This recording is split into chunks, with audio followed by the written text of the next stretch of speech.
Let's talk about editing apps. The world doesn't wait, so I chase it. The first one I want to talk about is Edits, released by Meta. It has all the tools you need to edit your video. Also, it comes with the ready filters that we use on Instagram. The feature I like about in this app is the green screen, where you can change the background, any background you like. It's very nice and futuristic. Next up is CapCut.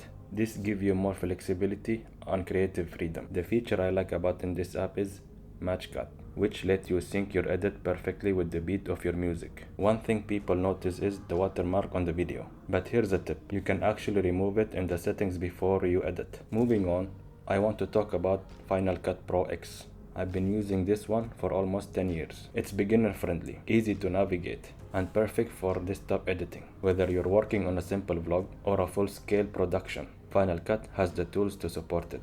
And last, I want to talk about DaVinci Resolve Studio. This is the software I use today, and the reason I made the switch from Final Cut to DaVinci, it makes collaboration so much easier.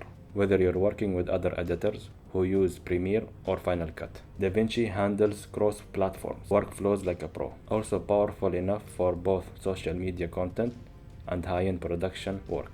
In conclusion, there is editing apps out there for every skill level. Whether you're just getting started or working on big projects, there's definitely a tool made for you. Thanks for watching, and I'll see you in the next video.